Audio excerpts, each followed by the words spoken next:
Hi friends, எல்லோரும் எப்படி இருக்கீங்க? இன்றைக்கி நம்ம என்ன செய்ய போகிறோம்னா, உடம்புக்கு சத்தான பொருள் முருங்கைக்கீரை பொடி. குழந்தைங்களுக்கும் ரொம்ப நல்லது, பெரியவங்களுக்கும் நல்லது. இல்லை நம்ம சூப்பு போட்டு குடிக்கலாம். இன்றைக்கி நம்ம முருங்கைக்கீரை பொடி பண்ண போகிறோம். எப்படி செய்யலாம்னு பார்க்கலாம் வாங்க. இன்க்ரீடியன்ட் சொல்கிறேன். முருங்கைக்கீரை ஒரு கைப்பிடி, என் கைப்பிடிக்கு 2 கைப்பிடி வருங்க. 2 கைப்பிடி முருங்கைக்கீரை நல்லா கழுகி நல்லா தொடச்சி வைக்கணுங்க. நல்லா தொடச்சி, ஈரமே இருக்கக்கூடாது, கீரை ஈரமே இருக்கக்கூடாது. நல்லா தொடச்சி வச்சுக்கணும். நல்லா வர வரன்னு இருக்கணும். முருங்கைக்கீரை 2 கைப்பிடி எடுத்துருக்கேன். உளுத்தம்பருப்பு நான் கொஞ்சம் கொஞ்சம் தாங்க சேர்க்குறோம், ஏன்னா நமக்கு கொஞ்சமாக பொடிச்சு வச்சா கொஞ்சம் நாளைக்கு வரும். உளுத்தம்பருப்பு, கடலைப்பருப்பு, கொஞ்சமாக எள்ளு, இது அத்தனையும் போட வேண்டாங்க. ஒரு அரை ஸ்பூன் போட்டால் போதும். வரமிளகா காரத்துக்கு தகுந்தது 4 வரமிளகா போட்டிருக்கேங்க. பூண்டு 10 பல்லு பூண்டு, ஒரு சின்ன புளி துண்டு, மிளகு, சீரகம், இவ்வளோ தாங்க எடுத்துருக்கேன். மல்லித்தூள் வாசத்துக்கு, பெருங்காயத்தூள், தேவைக்கு உப்பு. எப்படி செய்யலாம் அதை நம்ம அடுப்பு பற்ற வச்சுருக்கோம். வடசட்டி சூடாயிட்டுங்க. கடலைப்பருப்பு போட்டு, கடலைப்பருப்பு என் கணக்கு பார்த்தா 50 இருக்குது. 50 உளுத்தம்பருப்பு, 50 கடலைப்பருப்பு.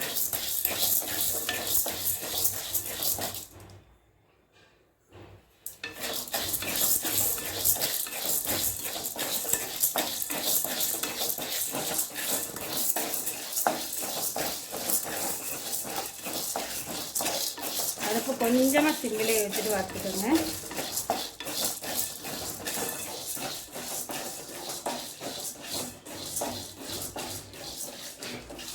நம்ம வீட்டில் வறுத்து வச்சுட்டோம்னா நம்ம சாதத்துக்கு மட்டும்ல, சாதத்தில் நம்ம கொஞ்சமாக ஒரு ஸ்பூன் பொடி போட்டு நெய் போட்டு சாப்பிட்லாம், நல்லெண்ணெய் ஊற்றி சாப்பிடலாம். உடம்புக்கு ரொம்ப நல்லது. குழந்தைங்களுக்கு ஆரோக்கியம். கீரை சாப்பிடாத குழந்தைங்கள் இருக்கும் இல்லையா, அதனால நம்ம பொடி போட்டு சாப்பிட்லாம். பொடி போட்டு நீங்கள் நெய் போட்டு கொடுங்க, கொஞ்சம் ஹெல்த்தியாக இருக்கும். பெரியவாவும் சாப்பிட்டுக்கலாம்.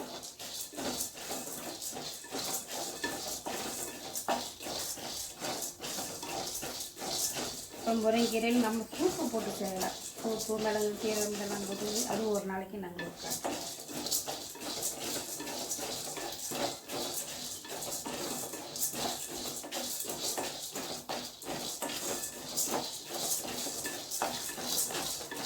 எண்ணெய் ஊற்றக்கூடாது. எண்ணெய் ஊற்றாமே வறுத்துக்கணும். உங்களுக்கு எண்ணெய் ஊற்றுறதுனா நீங்கள் எண்ணெய் ஊற்றிக்கலாம், ஒன்றும் கெடாது. ஏன்னா நம்ம புளி போடுறோம் இல்லைங்களா, அதனால் கெடாது. முருங்கைக்கீரை பொடி நம்ம எவ்வளோ பொடிச்சு ஒரு மாதத்துக்கு வரும்.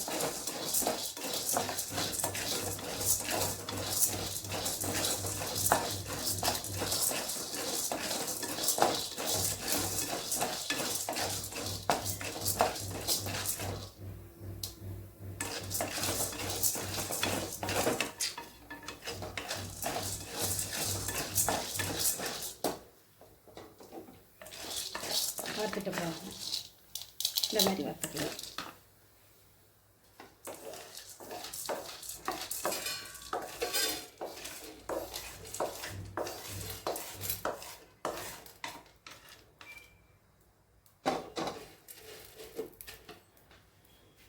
உளுத்தம்பருப்பு போட்டுக்கலாம்.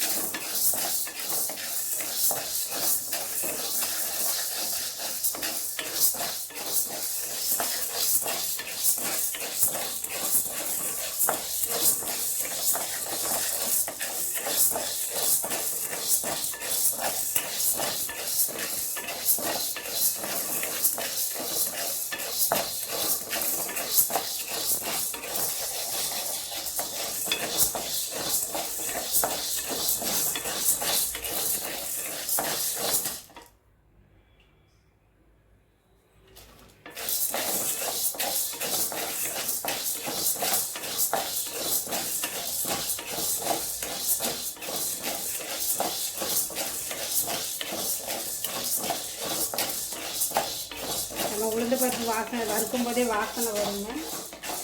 அது கொஞ்சம் லைட்டு கலர் மாறும்போது நம்ம எடுத்துக்கலாம். அதிலே மல்லியை போட்டு வளர்த்துக்கலாம்.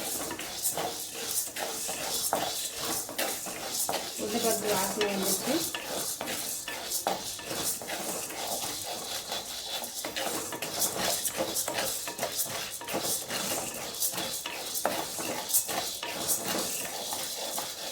மல்லி அதிலே போட்டுக்கலாம்.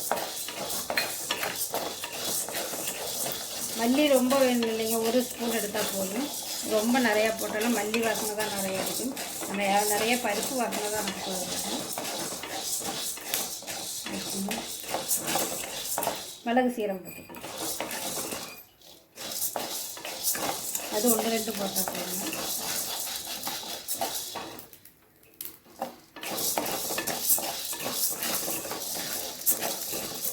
உளுந்து பருப்பு இந்த கலர்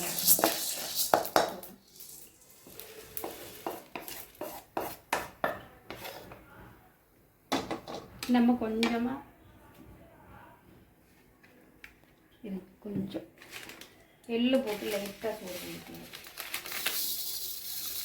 நிறைய சேர்க்க வேண்டாங்க, போதும் வாசனைக்கு.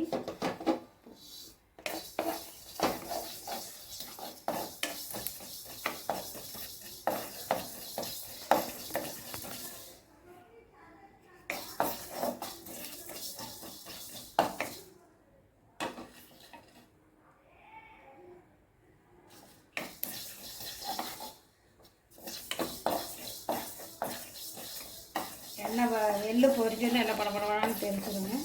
சூடாங்க போதும்.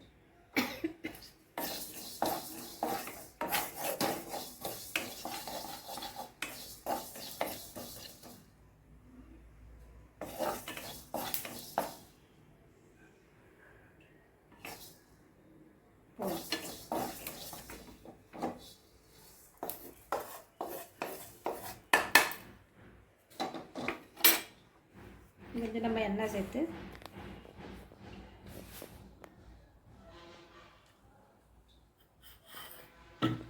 வரமிளகாய் பொரிச்சு எடுத்துக்கலாம். வரமிளகாயை ரொம்ப கருக்க வேண்டாம், அது பார்த்து தாங்க பொரிக்கணும்.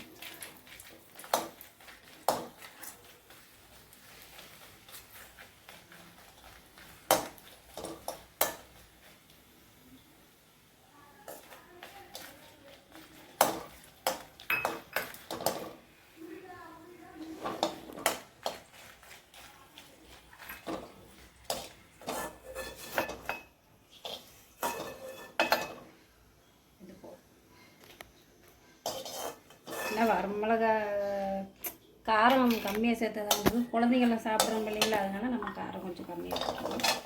பூண்டு கொஞ்சம் அதிலே வந்துக்கணும்.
பூண்டு நல்லா நம்ம இஞ்சி பூண்டு ஊறாக்கி வணக்கிறோம் இல்லைங்க, அந்த மாதிரி நல்லா வணக்கிடுங்க. தண்ணி ஈர கட்டி வச்சுருக்காது. இப்போ நம்ம பொடிக்கிறதுக்கு நல்ல இதாக இருக்கும்.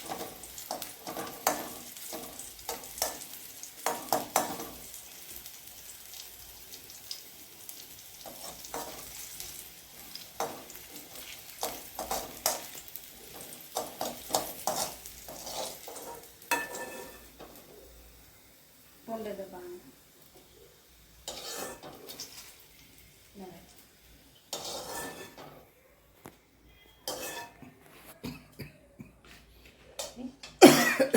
வதக்கிக்கலாம். இதே எண்ணெய் இருக்கட்டும், இந்த எண்ணெயிலே கீரை நம்ம வதக்கிடலாம்.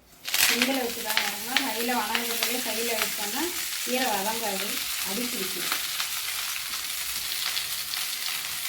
கீரை வதங்குறதுக்கு ரொம்ப நேரம் ஆகும். சிம்பிளை வச்சு வதக்கிங்க. இது நல்லா வதங்கணுமே கொஞ்சமாக வதங்கி இருந்தது சுருங்கி தெரியாது. அது இங்கே போட்டோடனே கீரை தண்ணி எடுத்து நம்ம எடுத்துருக்கிற பருப்புக்கும் இந்த கீரைக்கும் கரெக்டாக இருக்குது. இது அப்படியே சிம்மிலே வதங்கிட்டோம்.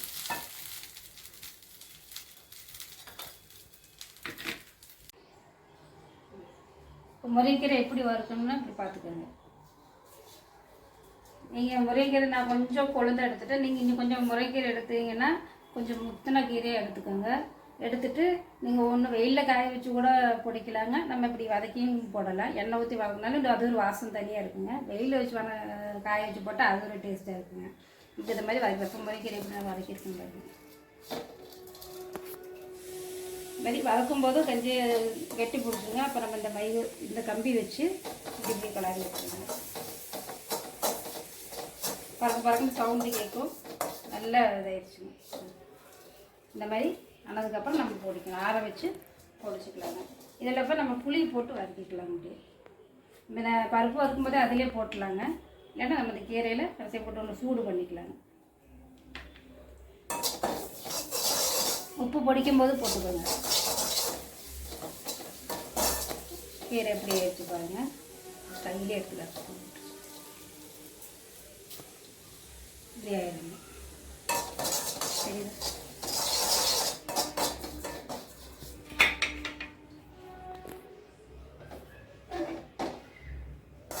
கீரை இப்படி முருன்னு இருக்குதுங்க.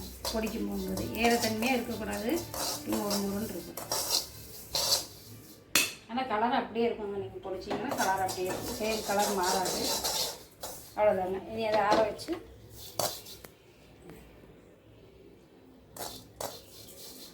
வச்சு நம்ம பொடிச்சிக்கலாம். முதல் பொடிக்கும்போது பருப்பெல்லாம் பொடிச்சதுக்கப்புறம் கடைசியாக நம்ம கீரையை போட்டு பொடிச்சிக்கலாங்க. அப்போது ஆறட்டுங்க. ஆட்டினா பொடிச்சிட்டு காட்டுறேன்.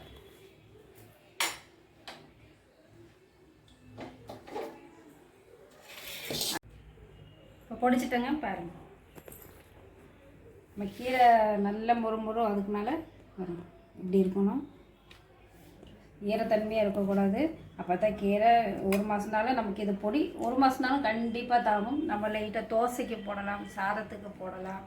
எல்லாம் போட்டு நம்ம நெய் ஊற்றி நல்லெண்ணெய் ஊற்றி சாப்பிட்டா அவ்வளோ டேஸ்ட்டாக இருக்குங்க. கண்டிப்பாக நீங்கள் செஞ்சு பாருங்கள். உங்களுக்கு பிடிக்கும். பிடிச்சா எங்களுக்கு கமெண்ட் பண்ணுங்கள், ஷேர் பண்ணுங்கள், பெல் பட்டனை கிளிக் பண்ணுங்கள். கண்டிப்பாக நீங்கள் செஞ்சு பாருங்கள். நன்றி, வணக்கம், பாய், டாடா.